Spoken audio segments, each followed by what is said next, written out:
इंद्र की पोशाक। एक सीधे सरल स्वभाव के राजा थे। उनके पास एक आदमी आया जो बहुत होशियार था। उसने राजा से कहा कि अन्नदाता, आप देश की पोशाक पहनते हो, परंतु आप राजा हो, आपको तो इंद्र की पोशाक पहननी चाहिए। राजा बोला, इंद्र की पोशाक? वो आदमी बोला, हाँ, आप स्वीकार करें तो हम ला कर दे दें।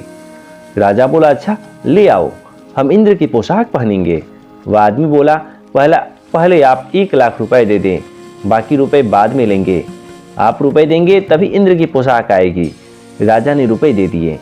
दूसरे दिन वह आदमी एक बहुत बढ़िया चमचमाता हुआ बक्सा लेकर आया, सभा के बीच में रख दिया। वह बोला, देखिए अन्नदाता, यह इंद्र की पोशाक है। यह हर एक मनुष्य को दिखती नहीं। जो असली माँ बाप का होगा उसको तो यह दिखेगी, पर कोई दूसरा बाप होगा तो उसको यह नहीं दिखेगी।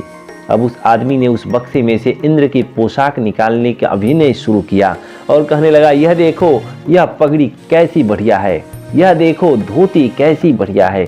लोग कहने लगे, हाँ हाँ बहुत बढ़िया है। वास्तव में किसी को भी पोशाक दिखी नहीं, पोशाक थी ही नहीं, फिर दिखे कैसे?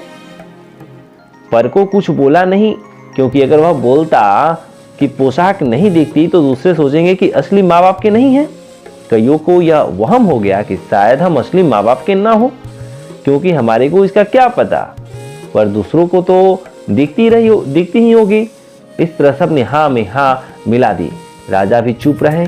अब उस आदमी ने राजा को इंद्र की पोशाक पहनानी शुरू की। पहली धोती उतार कर, यह धोती पहनो, यह कुर्ता पहनो, यह पगड़ी बांधो, आदि आदि। परिणाम यह हुआ कि राजा जैसे जन्मे थे वैसे निर्वस्त्र हो गए। उसी अवस्था में राजा रानीवास चले गए।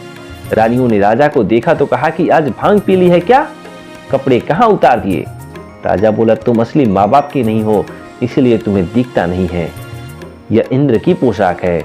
रानियों ने कहा, अन्नदाता, आप भले ही इंद्र की पोशाक पहनो, पर कम से कम धोती तो अपने ही देश के पहनो।